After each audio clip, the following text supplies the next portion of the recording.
Pessoal, quando nós refletimos acerca da responsabilidade que acontece com a nossa língua e o imperativo que existe de domarmos ela e discernirmos daquilo que falamos e daquilo que expressamos,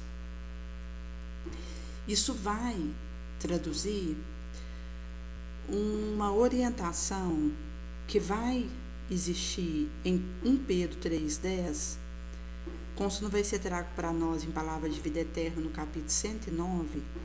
Quem quer amar a vida e ver feliz os dias, refreie sua língua do mal.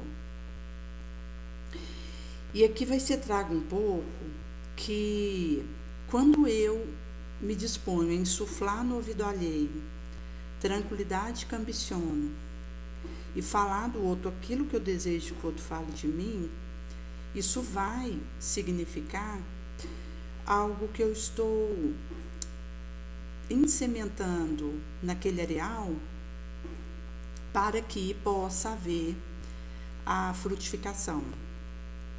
E essa questão da nossa atitude mental que acontece referente à nossa língua, isso diz de riscos que existem, porque quando nós estamos nos comunicando em meio a outras pessoas, eu posso, enquanto eu estou falando, experimentar uma série de sentimentos que podem, inclusive, soar contraditórios e tentar fazer uma interceptação expressando em uma palavra malsã algum aspecto, mesmo que a intenção ela seja nobre. Nós estávamos numa reunião de estudo de evangelho e houve um momento que nós, inclusive, refletiramos sobre essa passagem e eu fui fazer o comentário de um acontecimento onde eu houvera entrado num recinto do trabalho e alguém veio me pedir para confirmar algo que ela estava falando mal de uma terceira pessoa que não estava ali. E aconteceu que naquele momento ali do estudo em que eu trouxe esse aspecto, eu, para explicar aquilo que houvera acontecido, precisei falar dessa pessoa que me pediu para confirmar algo negativo de outra que estava ausente. Então, até mesmo quando a gente faz comentário sobre uma situação, a gente tem que ter cuidado para não comprometer a imagem de quem quer que seja. E não é simples. Porque, às vezes, para eu poder dar um exemplo de algo, é fácil me perder. Então, do momento que eu estou tentando fazer assunto de um convite que eu recebi para confirmar uma calúnia, eu vou enfocar na dificuldade que eu tive para me posicionar nessa situação, que foi o que aconteceu nesse caso em tela. Porque o outro, ele pode me convidar para confirmar uma maledicência, mas ali eu não tive uma robustez necessária para romper aquilo na raiz. Eu houvera me restringido a dizer que não tinha contato com a pessoa suficiente para emitir aquela confirmação que ela estava me pedindo, mas no subsequente daquela ocasião que aquilo veio na minha mente, eu percebi que precisava enviar alguma mensagem para ela sobre a maledicência, para despertá-la acerca daquele momento que aconteceu ali. Inclusive tinha mais uma pessoa envolvida, eram 2 moças que estavam falando de uma terceira pessoa que não estavam ali, e quando eu entro no recinto me pede para fazer alguma confirmação nesse sentido, e eu enviei para as duas. Mas, na verdade, eu deveria ter sido rápido o suficiente para ali, naquele momento, falar de uma qualidade dessa terceira pessoa que estava ausente. E mostra que, naquele momento ali, foi um sossobro, porque precisaria ter feito essa ação de forma rápida, para já cortar aquilo na raiz.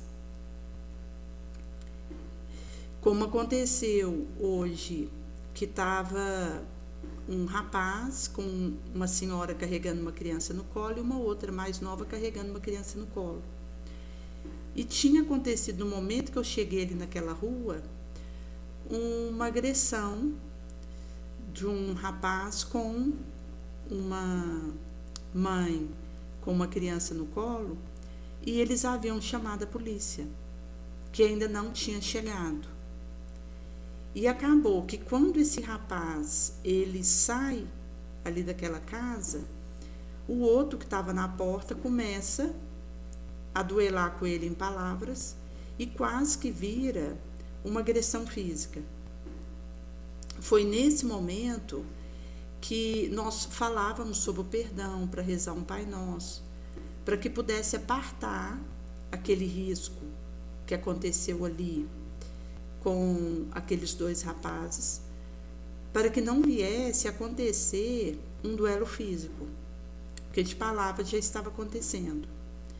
Então, esse rapaz que houver agredido a mulher, ele entra no carro, não tem carteira e sai com o carro. E isso traz como que a todo momento a gente precisa se manifestar com opções boas diante dos outros. Porque quando a gente considera o aspecto da situação que está acontecendo diante de nós, isso nos convida a um posicionamento. E nós precisamos saber o melhor jeito de agir, quando a gente pode e deve, para que seja viável, naquele momento, manter uma harmonia mínima, mesmo leal a Jesus. Porque muitas vezes só ia acontecer de criar uma indisposição pela nossa postura firme, na direção do testemunho leal ao Mestre. Por esse motivo que, quando a gente fala de aspirar a desfrutar o tesouro do tempo e da vida, aplicar a regra áurea na esfera da língua, que é uma atitude que o indivíduo ele toma e que significa também o silêncio no momento oportuno. Porque existem situações que a gente vive que, se eu optar por falar, eu vou cair em alguma contradição. Então, eu vou precisar do tempero do silêncio em determinadas situações, porque é aquele momento em que eu percebo que o silêncio é a melhor resposta. Porque o silêncio também é algo que está sendo dito, mesmo que não esteja usando palavra audível. E nesse sentido que é uma cautela com a nossa conduta mental e com as nossas escolhas, visto que distinguir o momento de falar e a palavra certa ser usada para que ela possa edificar e não ruir com o outro, para que ela possa ser um instrumento de esperança para o outro e não dele se sentir diminuído. Inclusive porque quando um espírito inferior ele é levado para uma região superior moralmente, pode acontecer dele não conseguir ficar ali, dele não se sentir bem, porque ele está num patamar moral acima dele. Mas existe uma outra situação onde um dado indivíduo ele já consegue ficar entre espíritos moralmente acima dele, por um esforço que ele faz. Se ele consegue isso, pode acontecer dele causar um mal-estar naquela pleiade de espíritos superiores que estão ali. Por um lado, ele já consegue ficar ali, mas por outro, os outros se ressentem de um mal-estar da sua presença. Por isso que a gente tem que vigiar e orar, para que eu consiga trabalhar minha sombra enquanto uma vitória sobre ela, para que a presença com os benfeitores não seja muito penosa para eles. Porque isso vai facilitar para o benfeitor se aproximar de mim e me ajudar.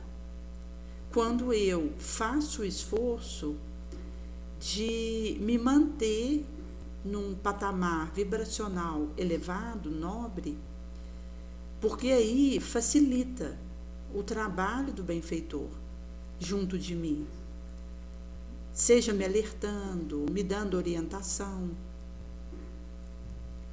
E é nesse sentido que, quando eu faço o trabalho com o meu areal interno e vou conseguindo fazer o controle da minha língua, da minha mente, do meu pensamento, do meu sentimento, eu vou facilitando para o espírito nobre agir através daquilo que eu sou, através daquilo que eu faço.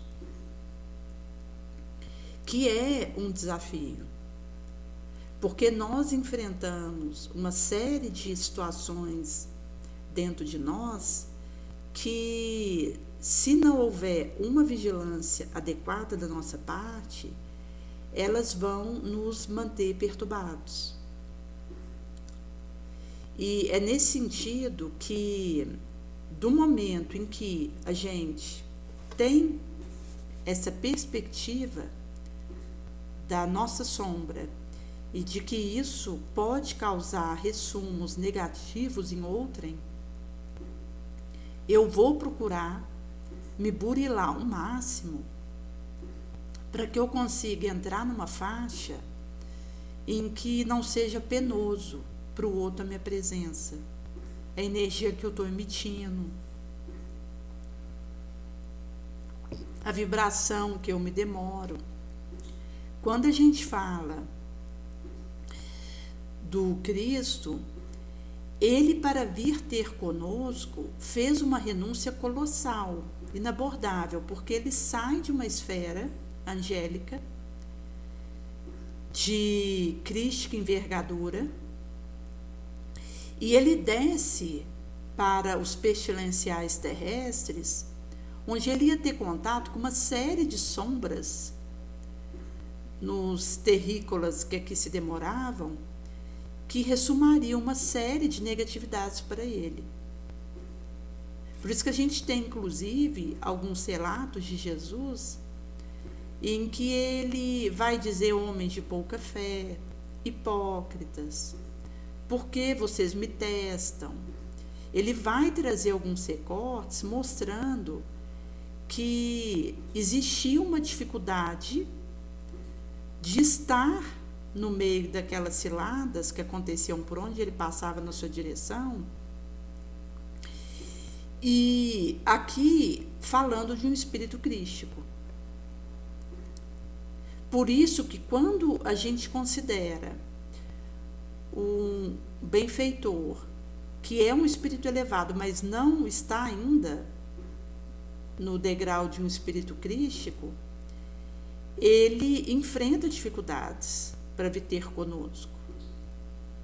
Nesse sentido, quanto mais eu consigo elevar para conectar com ele, purificando os meus sentimentos, meus pensamentos, mais eu facilito para ele.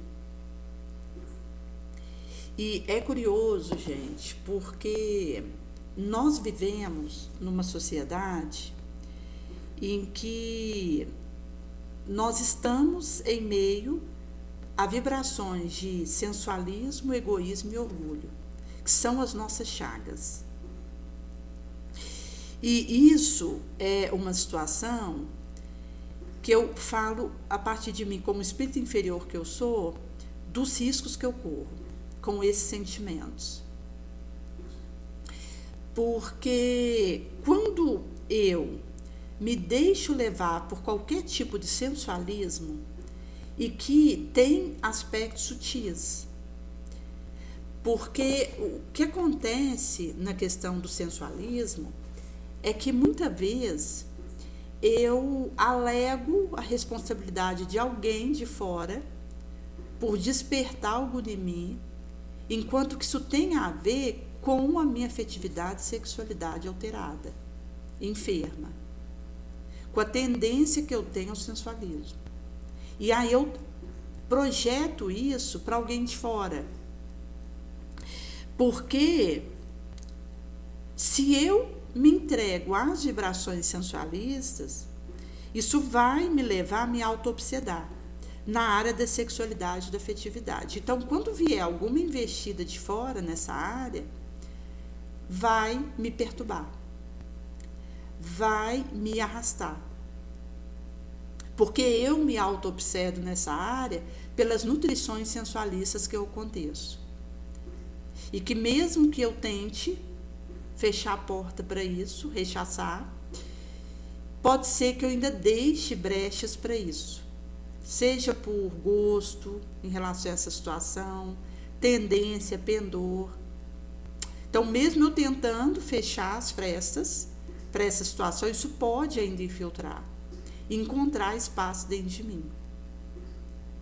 A mesma coisa acontece com o orgulho. Se eu me deixo levar pelas vibrações da arrogância, que inclusive tem a ver com o ego querendo ter a voz final, querendo que eu tenha evidência, que eu esteja com a verdade. Se eu dou espaço para essas questões, vai acontecer que eu vou me auto-obsedar na arrogância. Então, quando vier algo de fora sobre mim, tentando me arrogar, seja um elogio farto, um título, um curso, vai acontecer que isso acaba me levando nessas vibrações, porque eu me auto-obsedo nessa área. Eu sou obsessora de mim mesma pelas vibrações que eu permito que aconteçam dentro de mim. O mesmo aspecto acontece com o egoísmo. Porque do momento que eu permito esse ensimesmamento de atender a mim, vai acontecer que eu vou estar me auto-obsedando no meu ego. Então, quando vier alguma coisa de fora, enquanto um convite para ser egoísta, presenças de espíritos egoístas, encarnados e desencarnados, vai acontecer que fica fácil eu ser sinergizada por isso, porque eu já me auto-obsedo, egoicamente, por ter esse tipo de nutrição dentro de mim. É por isso que Jesus ele vai dizer para nós que é dentro de nós que está o homicídio, o latrocínio, os furtos, as loucuras, os ciúmes. Ele diz que está dentro de nós. Isso sai de dentro de mim. Porque do momento que eu tenho essa situação acontecendo, aquilo que acontece de fora só vai poder ter efeitos importantes sobre mim porque encontra as brechas das auto-obsessões que eu trago, das infiltrações nefandas que acontecem. Por esse motivo que é uma situação em que nós estaremos a braço com embates importantes, e quando a gente estiver a ponto de complicar os problemas, azedar o ânimo de alguém através de algo dito, lembremos do verbal auxílio de que eu preciso, por intermédio do outro.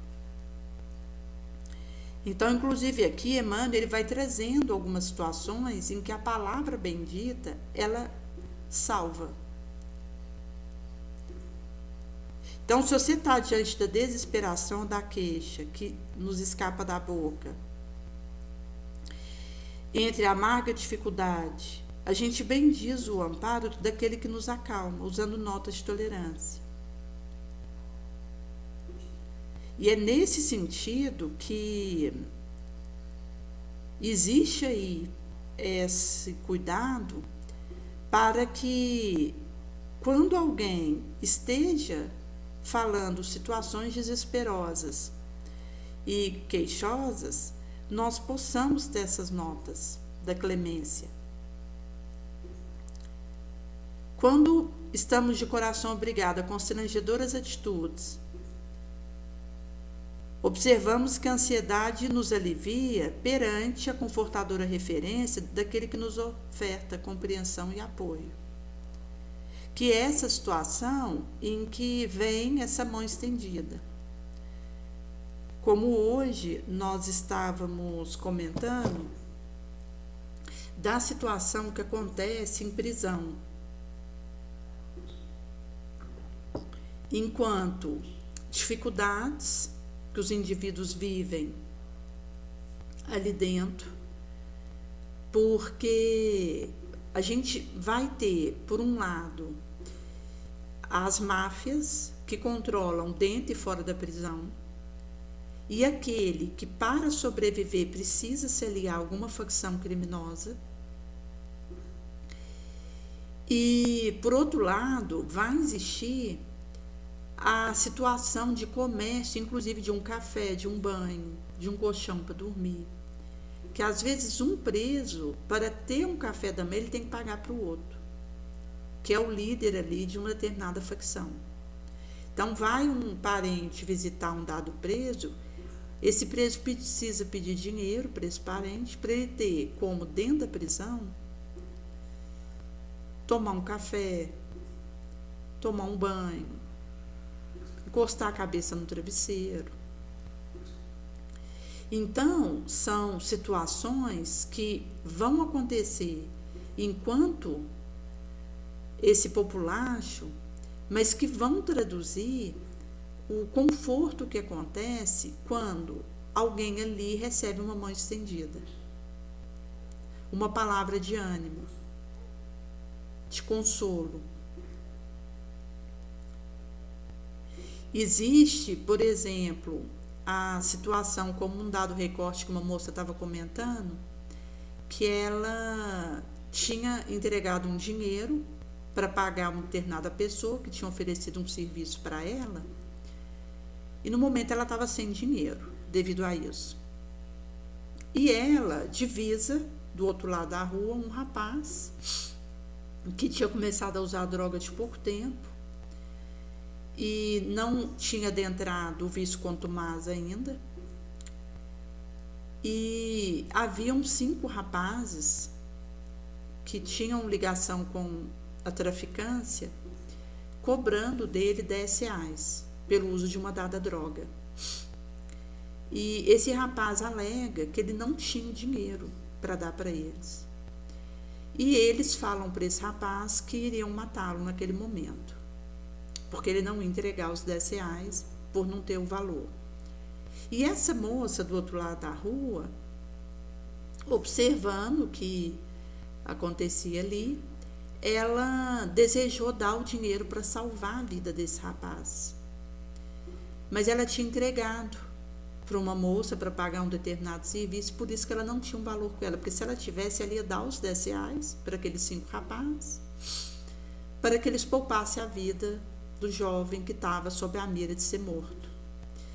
E naquele momento, o jovem que estava sob essa mira dentro do carro, ele liga e dá um arranque e sai, os outros vão atrás, mas quando ela foi comentar com um policial conhecido o que tinha acontecido, ele falou para ela que o fato dela não ter os R$10 salvou a vida dela, porque se ela tivesse entregue para esses 5 rapazes, eles iam eliminar a vida dela, porque eles precisam fazer queima de arquivo.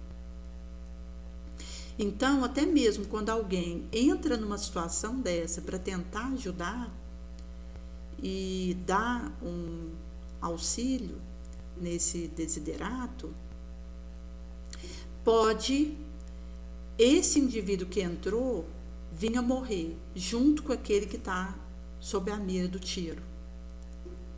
Porque aí existe a questão de arquivo que acontece com a participação de um terceiro e que precisa também ser queimado. Então, traz como são delicadas as situações onde nós vivemos e que ajudar pede uma coragem. Para eu conseguir estender a mão e ajudar alguém, eu preciso ter coragem. Porque eu estou saindo do lugar comum, da maioria. A gente tem muitas pessoas fazendo bem, inclusive no anonimato, pessoas que procuram ajudar umas às outras e que fazem trabalhos colossais na benemerência, mas muitos de nós ainda omitimos. Inclusive porque quando a gente considera uma situação, por exemplo, como essa que essa moça relatou, vai precisar funcionar mesmo essa questão do que Jesus nos pede, que é vigiar e orar, para que eu tenha o discernimento de como agir nesse momento.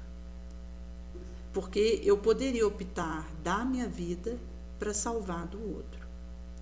Porque pode ser que no momento que ela entregasse aqueles R$10, o rapaz seria poupado, mas ela seria morta.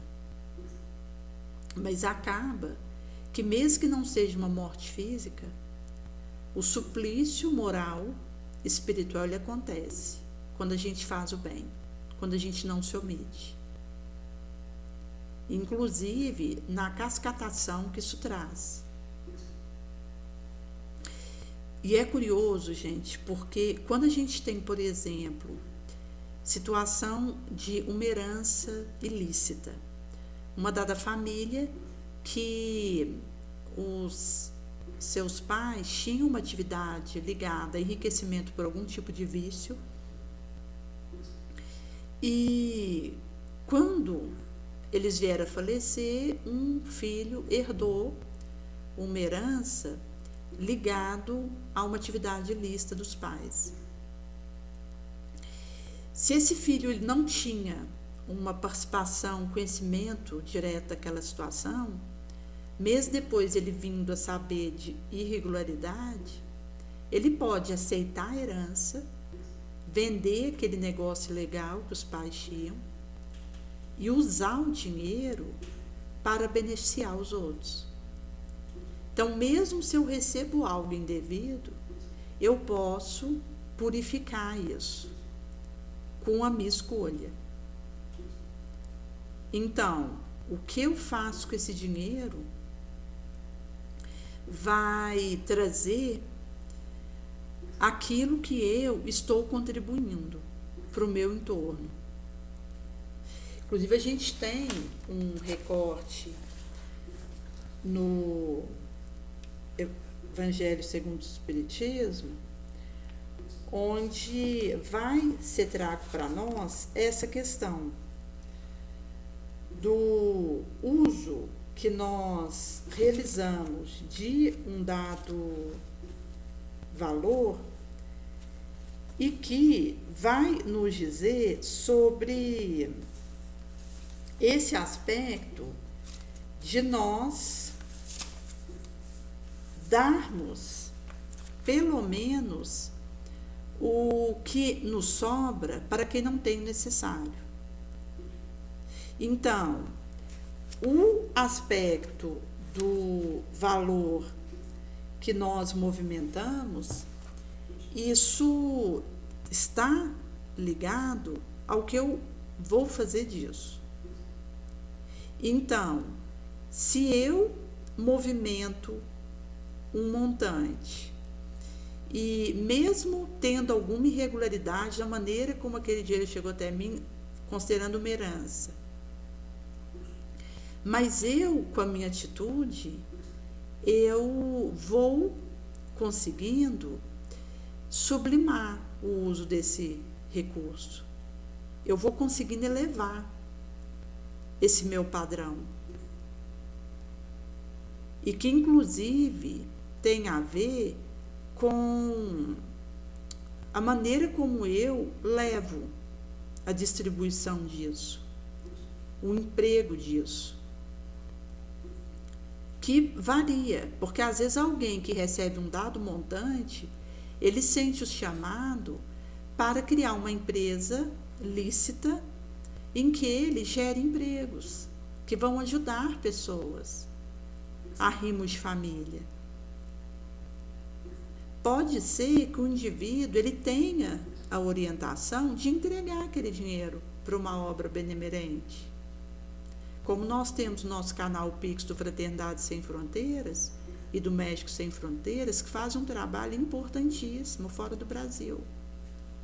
Porque dentro do Brasil, os recursos ainda chegam. Por mais que as pessoas passem dificuldade, elas têm onde procurar.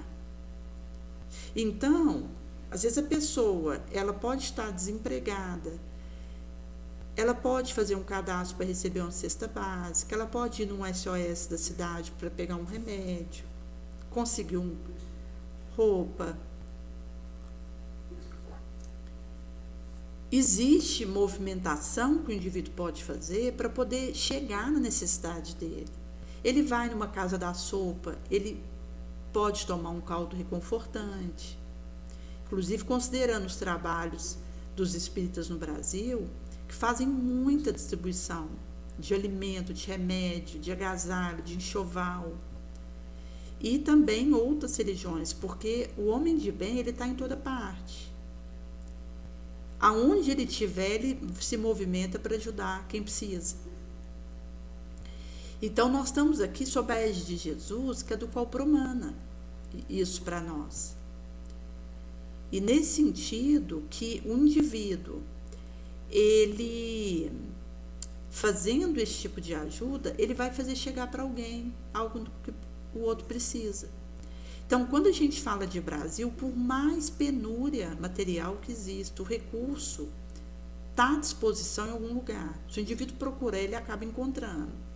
Mas existem regiões fora do Brasil que a situação é pior, porque existem bloqueios duelistas, em que criança, idoso, doente, aquele populacho fica isolado de receber um recurso, de uma água, de um pão, de um penso.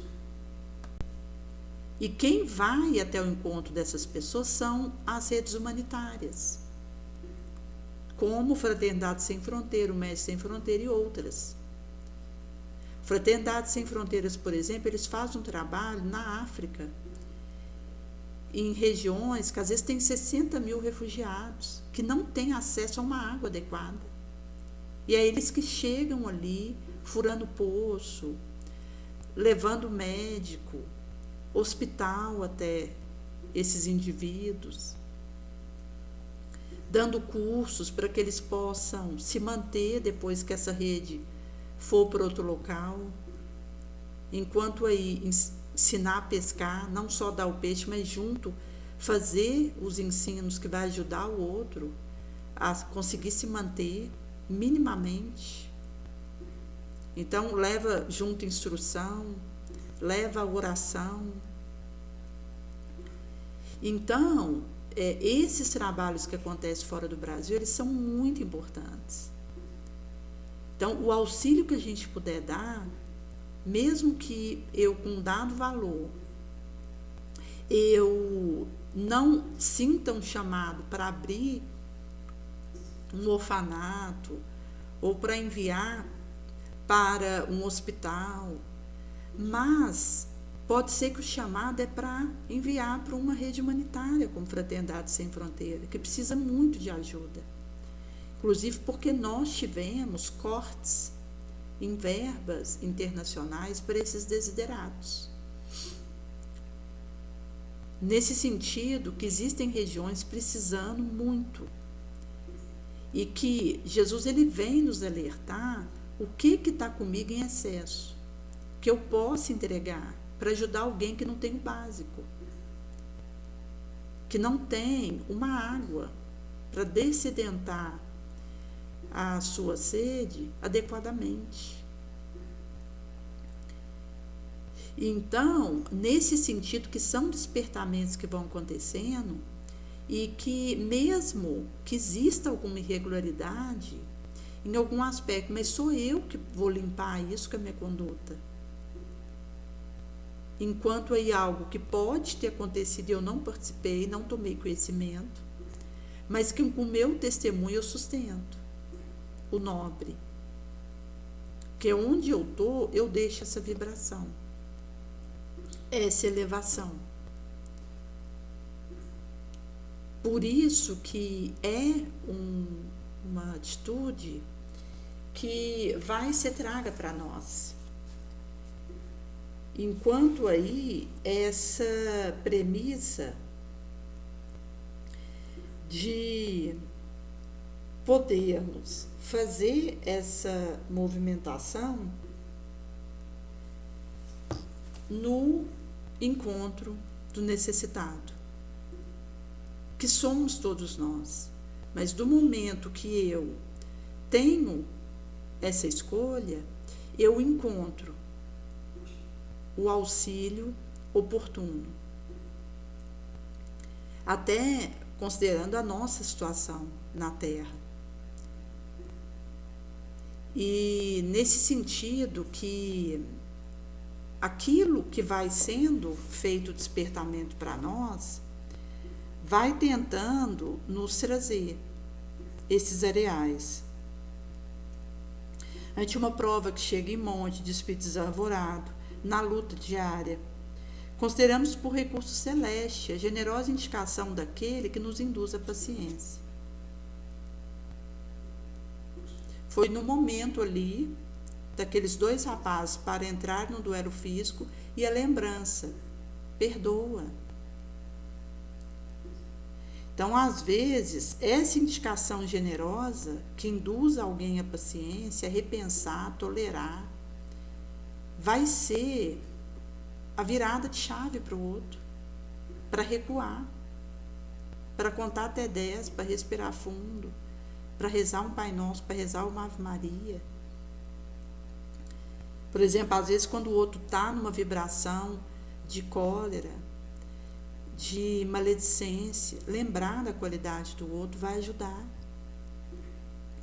a acalmar as flamas da antipatia, da aversão que o outro pode estar cultivando, para que ele consiga amainar isso, mansuetar seu interior. Se eu estou numa situação dessa, alguém que vem fazer essa palavra generosa, eu vou ser grata pelo resto da minha vida por isso. Porque às vezes essa atitude do outro nobre na minha direção evita que eu destrua a minha vida ali naquele momento. Porque eu vou ter como espiar e reparar, mas pode ser que em outra existência. Pode ser num momento em que eu me exasperei, em que eu não dei conta de dominar a minha ira, que eu posso cometer uma agressão, isso desembocar para uma vingança, levar a um homicídio. E aí, quando eu vou analisar aquela situação, foi um instante. E que, às vezes, uma palavra de alguém poderia ter me feito recuar. Por isso que a questão da ação no bem é tão importante, porque a omissão que eu faço pode ser aquela inflexão para alguém que ele teria a sua vida mudada. Então, se por um lado a minha ação no bem vai ser esse ponto e alavancacional para o outro não destruir-se e conseguir seguir mais fortalecido, por outro lado, a minha omissão pode ser a derrocada do outro. E que acaba, que volta para nós. As situações em que a gente não deu conta de agir positivamente no meio que a gente estava, traz consequências e elas nos encontram. Uma hora, aquela situação, ela me encontra com seus resultados e eu poderei perceber que não fiz tudo o que podia naquela situação. Quando a gente considera um instante de erro, quando muitos nos malsinem em vigilância, assinalamos feliz a frase de entendimento do irmão que nos desculpa, que nos justifica.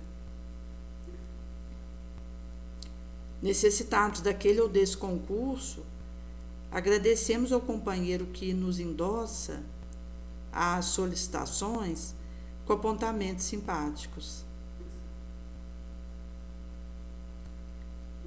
E, ao refletirmos no bem que esperamos na palavra de outrem, para que minha palavra não se converta em agente malévolo. Por isso, gente, que essa é uma instância que acontece e que vai significar inexoravelmente a nossa linha de merecimento. E também a força que a gente vai adquirindo. Porque do momento que eu vou conseguindo me manter nesse padrão, vai sendo possível eu angariar simpatias que acabam atraindo recursos a meu favor. E isso vai significar fortalecimento. Também a gente vai conseguindo discernir melhor. Vai ficando mais tranquilo para o benfeitor me insuflar a ideia, me levar para um local de atendimento no desdobramento do sono, onde eu possa receber, mas também doar, enquanto estiver preparada para isso. E isso vai significando essa proposta, visto que essas escolhas, elas acabam que formam redes de cooperatividade. E essas redes, elas vão fazendo ampliar a nossa família espiritual. Os afetos. Porque às vezes uma pessoa que a gente ajuda, o benfeitor dela se afeiçoa a gente. Então, essas redes, elas acabam acontecendo porque o bem gera o bem. Então, uma atitude que eu tenho positiva, isso cria uma cascata per si. Mesmo a gente procurando, conforme Jesus nos traz que a mão esquerda não sabe o que faz a mão direita, mas o resultado da nossa ação, ela nos encontra. E isso vai traduzir um aspecto que tem a ver com a neurociências, que vai nos dizer sobre um lugar que isso ocupa, visto que as neurociências agrupam uma série de disciplinas que estudam aspectos diversos relacionados ao sistema nervoso. Não são exclusividades médicas, muito menos de uma especialidade da medicina.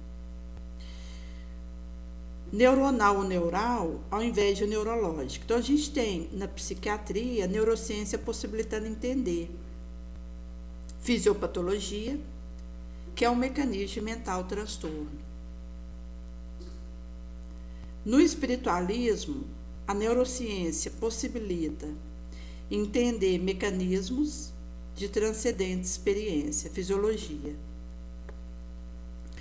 Então, nós vamos ter aí, quando a gente considera o neurônio, essa interação que acontece entre ele e outro neurônio. Inclusive, a gente tem aquele desenho clássico do neurônio com o dendrito, que é por onde o neurônio recebe informação, o axônio por onde ele transmitiria. Mas o neurônio, ele tem prolongamentos por todos os lados.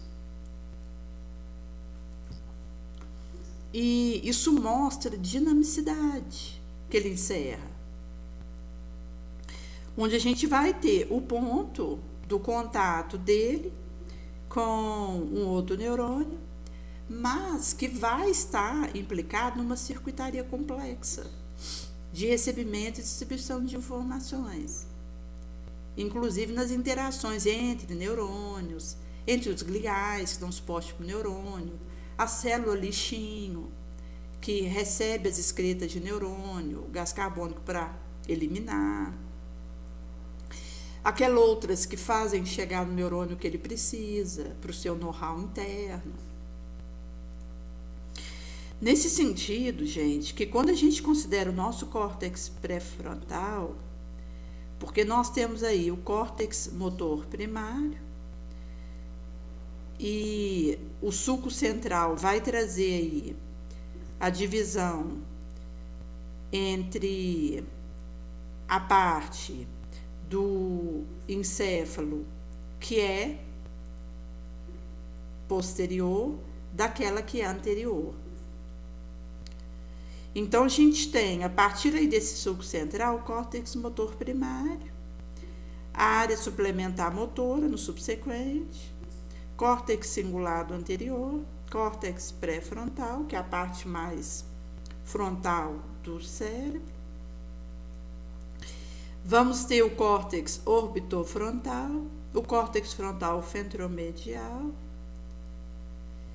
a amígdala, o hipocampo, que são estruturas aí ligadas às regiões do endoencéfalo. Então, antes da amígdala, o córtex ventromedial frontal, a amígdala e hipocampo. Então, a gente tem essas regiões principais do córtex frontal, que está ligado a senso de moralidade e autorreflexão, ativado em prática contemplativa. Ativação ajuda a regular, controlar os nossos sentimentos e as nossas emoções. Então, vai acontecer que quando a gente fala, por exemplo, da amígdala cerebral, ela está ligada à ativação relacionada à intensa emoção, prática contemplativa parece diminuir sua atividade. Então, a contemplação, a oração, parece reduzir a atividade da amígdala cerebral, e isso significa menos ativação de emoções intensas, porque emoções intensas já é um cuidado que a gente tem que ter. Tá feliz demais ou tá triste demais, até porque a gente tem que manter uma tensão vigilânica, porque a vigilância e oração, quando eu oro vigiando e eu vigio orando, isso implica uma tensão, um estado alerta que eu aconteço, que não é uma ansiedade, enquanto morbidez, nenhuma sobrecarga da minha circuitaria, mas uma atitude mental de estar atenta para me dobrar, se necessário, a qualquer complicação para resolver. Então, eu me mantenho inacessível à tentação, porque eu estou vigiando para que a tentação não tenha espaço em mim, não me vença. Mas, ao mesmo tempo, eu estou atenta para me dobrar a qualquer complicação, porque aí tem como eu agir rápido para resolver. Então, uma disposição mental. Consono Kardec vai trazer no Evangelho segundo o Espiritismo. Nós temos o córtex parietal, que inclusive aqui a gente tem uma imagem que vai trazer aí da região do córtex parietal, que vai estar do lado da cabeça e que é a percepção do eu, do self no espaço, ligado à experiência mística, eu contemplativa prática, parece desativar, e isso parece estar relacionado à percepção de união do eu com o todo. Então, quando o indivíduo tem prática contemplativa, experiência mística, isso desativa o córtex parietal, e isso parece ter relação com a percepção de união do indivíduo com o todo, porque o córtex parietal é aquele que tem a percepção de si no espaço, ou seja, dele separado. Então, se a sua atividade é desativada, o indivíduo tem maior percepção de estar unido com o todo. E aqui vai ser trago um pouco pelo Leonardo, quando fez esses aparatos, sobre o circuito de recompensa. Então, ele trouxe que a gente tem no córtex pré-frontal, unido ao núcleus accumbens, que é um núcleo que vai ter na região do endoencéfalo, e a área tegmentar ventral, que está ligado ao circuito de recompensa, esse trio. E aí vai acontecer que está relacionado ao bem-estar, ao prazer, à positiva emoção. Experiência religiosa e ou mística também parece ativar esse circuito. Então, o circuito de recompensa relacionado ao bem-estar, a uma emoção positiva e ao prazer, a experiência mística e religiosa ativa esse circuito. Por isso que quando o indivíduo faz o bem, ele tem a liberação de endorfinas, de substâncias de bem-estar, fortalecimento imunológico. Porque às vezes, gente, o indivíduo ele até pode, por uma droga, ter uma ativação dessas sensações do circuito de recompensa. Mas como é viciação, para ele ter a mesma sensação, vai sendo necessário ele receber uma dosagem maior daquela droga, porque está ligado a vício. Então, na verdade, ele vai ter uma degeneração acontecendo. Por outro lado, quando o indivíduo está numa prática do bem, em que ele coloca a habilidade que ele tem e doa isso a serviço do bem coletivo, ele experimenta a ativação desse circuito de recompensa em caráter benévolo, fortalecedor da imunidade, do sangue, do nervo, que tem a ver aí com o espírito robustecido. Inclusive, assim, quando a gente realiza o bem, a gente tem essas descargas de bem-estar, de harmonia. Às vezes, uma atividade que a gente faz e depois a gente tem aquela sensação de paz, de felicidade, que está ligado às práticas voluntárias elevadas que nós engendramos. Por isso que quando o indivíduo ele se torna instrumento de Jesus, ele é o primeiro a ser beneficiado. Existe estudo que traz para nós que o indivíduo que ajuda, ele é mais ajudado que quem é ajudado. Então, no momento que eu tenho iniciativa de oferecer algo positivo para alguém, eu sou a primeira e a mais ajudada. Outros podem ser ajudados por essa iniciativa minha, mas a primeira a ser beneficiada sou eu. A mais ajudada sou eu. É por isso que quanto mais a gente fomenta o bem e a gente adentra essa prática e avança nela, mais frutos a gente vai colhendo. Porque o nosso organismo vai se ressentindo disso. A gente vai se percebendo mais sereno, mais robusto, mais pacífico, mais tolerante. A gente vai rompendo nossas auto-obsessões. A gente vai conseguindo estar em paz com a realidade. Onde alguém não precisa modificar para atender a algo que eu deseje. Eu consigo acolher o outro como ele é. E porque antes eu me acolhi. E isso significa que eu dou ao outro a questão da sua vida de ser aquilo que ele deseja. Mas eu coloco sobre mim mesma o impositivo de me melhorar cada vez mais. Em sendo assim, na minha atitude comigo mesma, eu tenho a visão de juiz, em que eu exijo de mim melhorar cada vez mais, de modo próprio. Eu, na minha autoabordagem, minha autopercepção, vou procurando tirar isso de mim incansavelmente, intensificando a minha luz.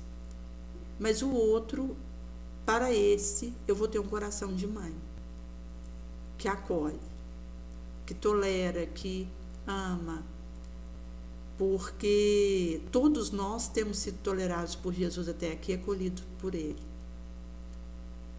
Então, quando alguém tem alguma atitude que possa ser difícil para mim, sob essa perspectiva, eu vou conseguir amar o outro. Inclusive, existe um recorte que Joana de Anjos traz para nós sobre termos uma atitude com aquele que possa ser difícil para nós a convivência, de vê-lo como uma mãe. Porque quando eu tenho essa perspectiva do outro, eu consigo uma visão diferente que me ajuda a acolhê-lo. Nesse sentido que a figura da mãe, mesmo que eu tenha tido dificuldade de relacionamento com a minha mãe, ao ter essa premissa com o outro, facilita para que eu o acolha, porque eu estou me direcionando a esse outro com esse coração de mãe.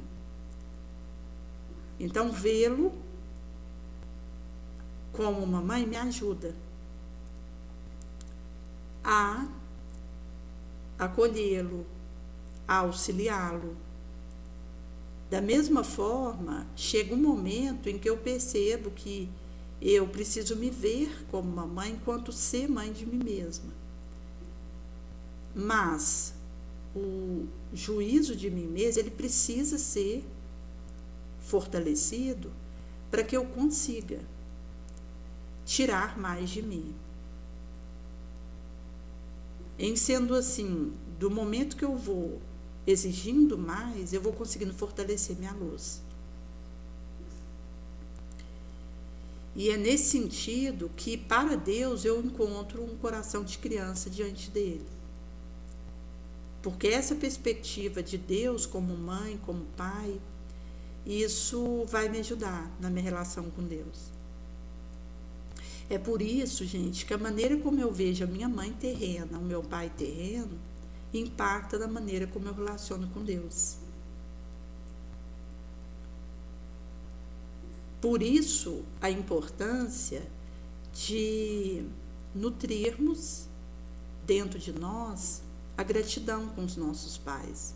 Mesmo que alguém tenha sido ausente, nosso pai tenha sido um forasteiro, alguém que a gente não conheceu, que nos abandonou, mas ele nos deu a vida. Antes da gente nascer, os nossos pais são levados para o astral e é acordado o nosso nascimento como filho deles, e eles aceitam.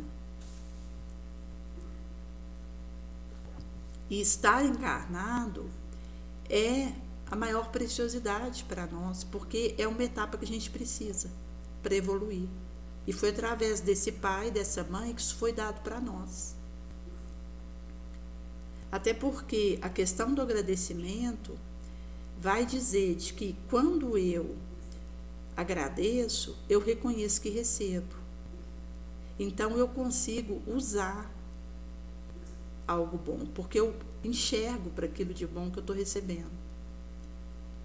Inclusive, o indivíduo que agradece, ele pode criar um peso de ter que retribuir, e por isso, às vezes, a pessoa ela pode não aceitar uma ajuda para não ter que retribuir, ou menoscabar aquela ajuda, dizer que não pediu.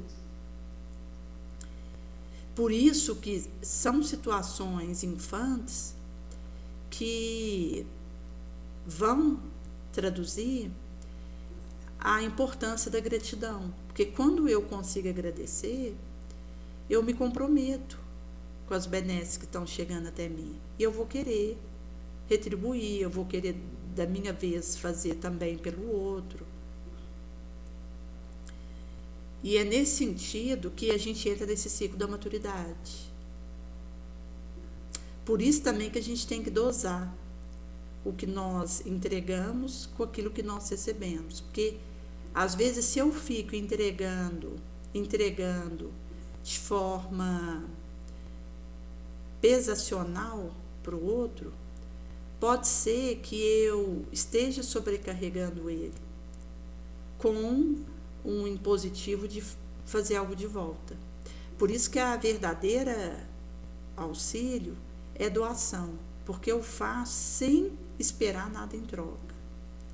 E aí, nesse sentido, que isso é alívio para quem recebe, porque o outro, inclusive, sente que pode receber sem se exonerar, porque é algo doado na sua direção. E também vai nos ajudar a fazer o discernimento daquilo que doamos.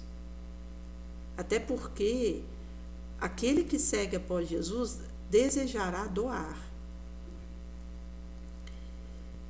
mesmo que seja mal compreendido.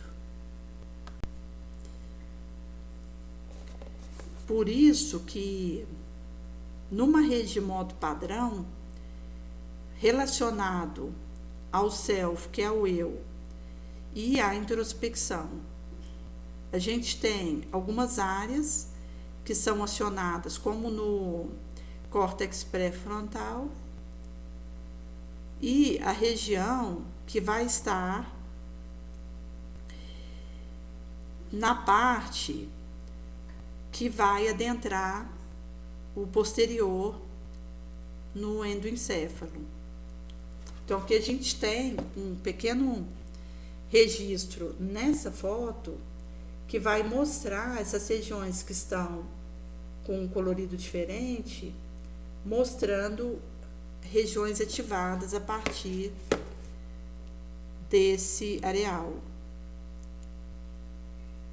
Experiência mística provocada, contemplativa prática, experiência de bem-estar, desativa, leva a sensação de esvaziamento de pensamento, leveza, e também leva a sensação de não dualidade, redução de introspecção. Então, quando a gente considera as áreas relacionadas à introspecção e ao self, que é o eu, tanto experiência provocada mística, quanto prática contemplativa e também experiência de bem-estar, vai desativar a questão da sensação de esvaziamento, porque ao desativar determinadas áreas, como nós falávamos do lobo parietal e da amígdala, isso leva a essa sensação de esvaziamento do pensamento e levifica. E nesse sentido que também vai trazer a sensação de não dualidade, que é a redução da introspecção, que o indivíduo ele se sente pertencente no cosmos e não separado, dual. Então, quando a gente fala da psicologia espírita, vai dizer os aspectos transpessoais, transcendentes, relacionados à mediunidade e à paranormalidade. Fenomenologia, os fenômenos da transcendência transpessoal, pode ser idêntica. Ou seja, a aparência, que é o fenômeno produzido pela mediunidade ou pela paranormalidade, que o animismo pode ser igual. Por isso que o que vai aqui fazer esse diferencial é a maneira como nós usamos isso. Com que fim eu realizo? Se for um fim útil, eu vou ressentir disso. Por isso que vai ser dito para nós que existem coisas que nós não conseguiríamos traduzir, mas quisermos entendê-las, é só a gente abrir o nosso coração. E do momento que a gente se sente sem orientação na tarefa do bem, quando eu movimento providência inúmeras, as leis da vida nos situam a todos, cada instante, em linha certa para a construção do reino celeste. Então, nesse sentido que a própria movimentação de providências vai significar aí um auxílio que a gente está fazendo acontecer. Primeiramente para a gente mesmo. Qualquer que quiser ser amigo do mundo, constituirá-se inimigo de Deus.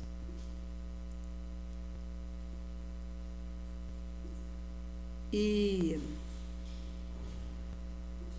quando a gente considera o Espiritismo, ele tende a difundir-se no ar pela força mesma das coisas, porque torna feliz quem o professa. Nesse sentido que a alegria de alguém vai começar com um sorriso que eu oferto, porque a felicidade vai ser essa ciência de repartir com o outro, a fim de transformá-los em numerosos bens para aqueles que o praticam. Então, do momento que eu reparto, isso vai se transformar em bens numerosos para quem o pratica. Pela própria multiplicação de Jesus acontece.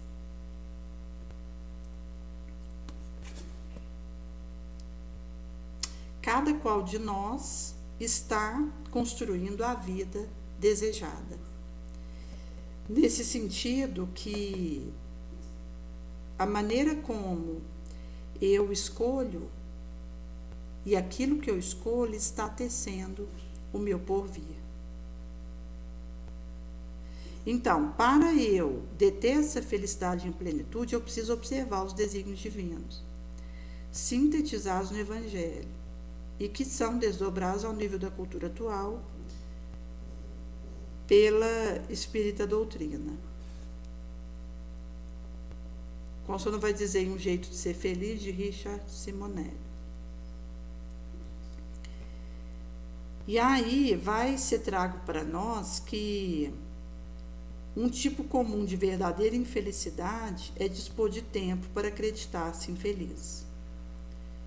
Então, do momento que eu dou trela para me acreditar desditosa, infeliz, eu vou estar num tipo comum de infelicidade, que é quando eu adentro essa ideia e permito que isso ganhe espaço dentro de mim.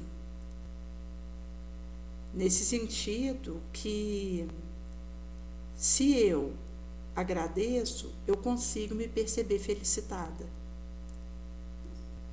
E aí vai acontecendo essa pipocação, que é um outro aspecto que vai acontecer na gratidão. Porque quando alguém se acredita com motivo para agradecer, é porque ele se enxerga alguém abençoado. Se vê felicitado. Por isso que muda o nosso painel mental.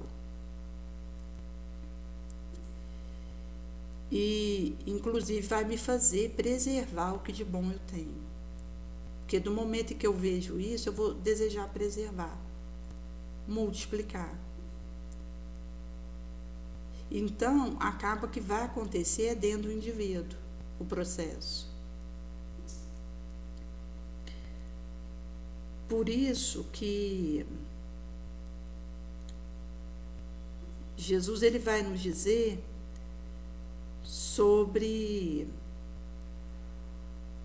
essa premissa, que aí eu me vejo com motivo para agradecer, percebo que tenho recebido, analiso ser abençoado e concluo que preciso me esforçar para poder continuar recebendo bênção enquanto o uso que eu faço disso. Porque como foi trago na mensagem para nós, vai continuar sendo multiplicado esse cereal a partir da distribuição que eu faço. Como quando Jesus ele multiplicou os pães em 2 recortes diferentes para milhares de indivíduos e ainda recolheu cesto com as migalhas que sobraram. Ainda teve a recepção de alforjes, que tem a ver com a ciclópica multiplicação que Jesus aconteceu. Que ele nos mostra que eu posso multiplicar as coisas positivas da minha vida, como posso paralisar e perder.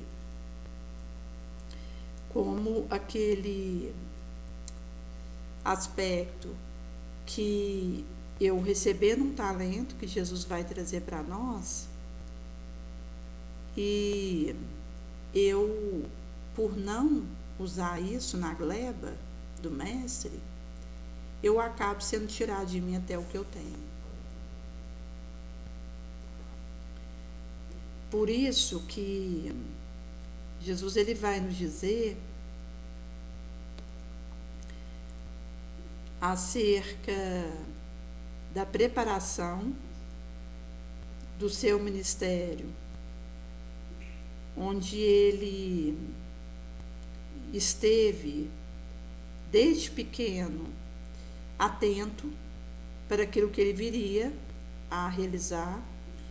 E Jesus vai nos dizer em Lucas, no recorte do capítulo 6, em que os discípulos cortavam espigas, masticando-as nas mãos, as comiam.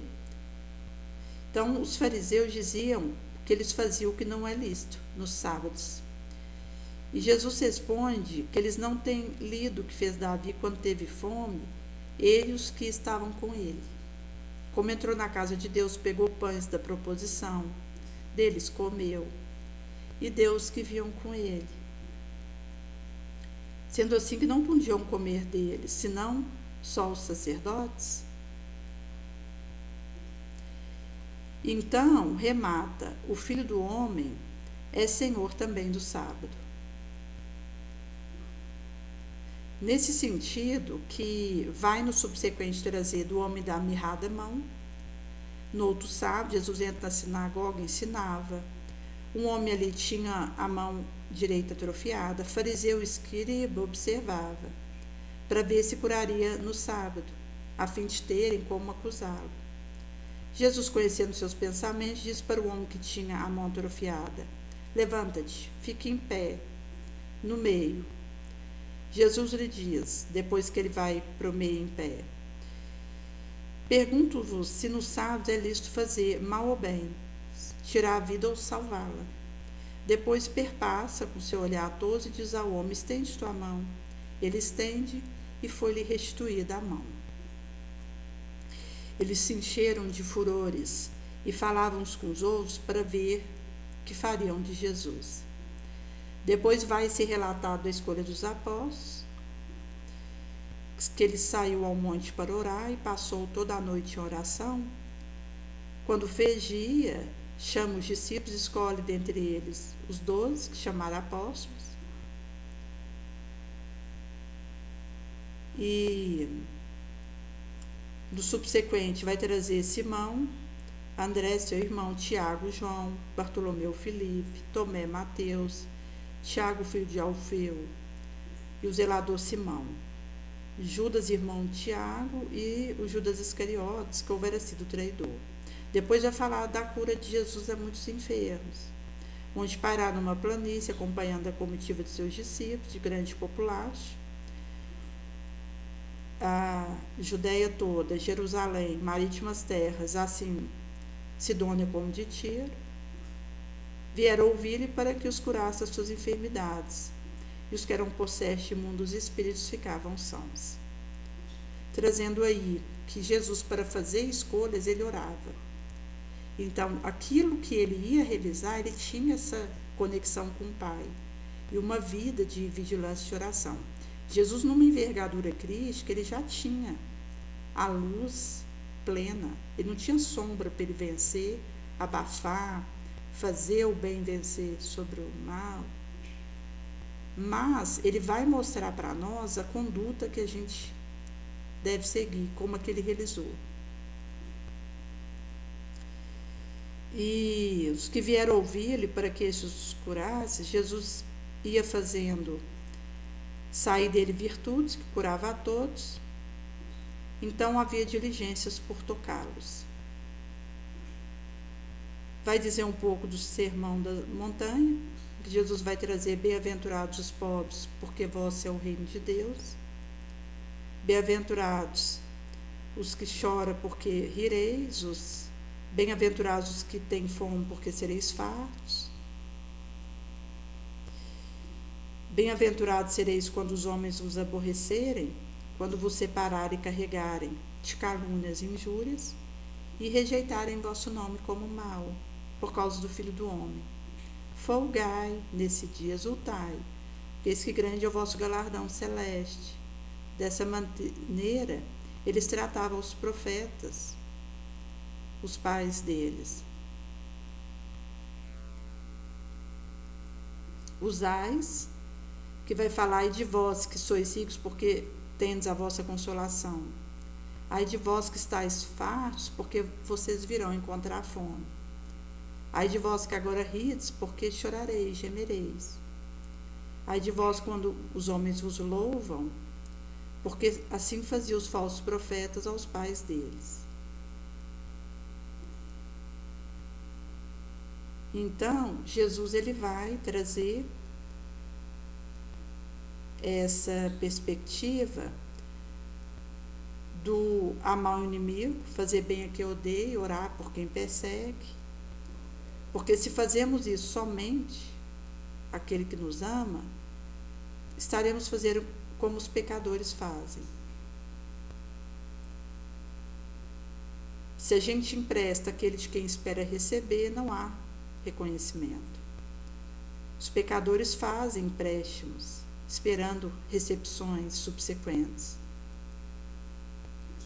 Então Jesus vai dizer para emprestar sem nada esperar em retorno, para dar de graça o que de graça recebemos. Porque Deus é benigno com os que são a Ele maus e ingratos.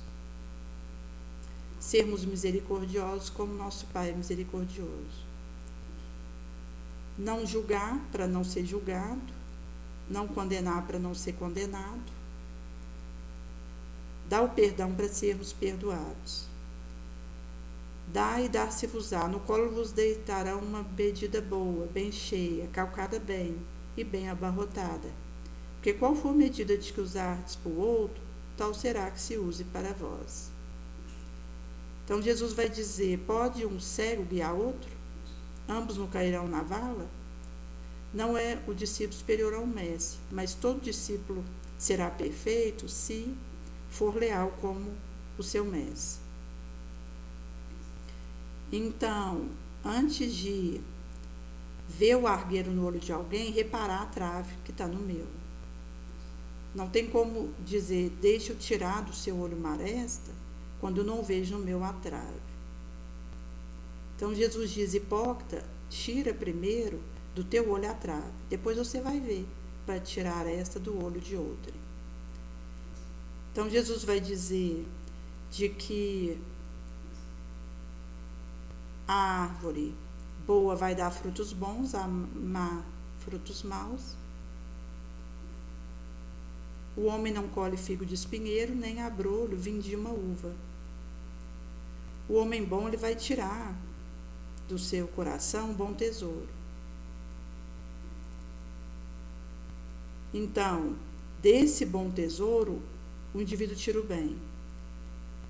E o homem mau, do mau tesouro, tira mal. A boca falará do que estiver cheio o coração.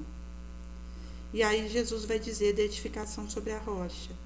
Não adianta falar Senhor se não faço o que ele diz. O que vem a mim ouve minha palavra, a pratica, vos mostrarei, pondo o prato na mesa, a quem ele é semelhante. Ao homem que edifica uma casa, cava profundamente, põe fundamento sobre uma rocha. Veio inundação, bateu impetuosamente sobre aquela casa, não pôde movê-la, porque estava fundada rochosamente. Mas o que ouve e não pratica é similar ao homem que edificou a casa na areia, movediça, sem alicerce, ao qual bateu com violência, correntiosa, logo caiu. E grande foi a ruína daquela casinhola.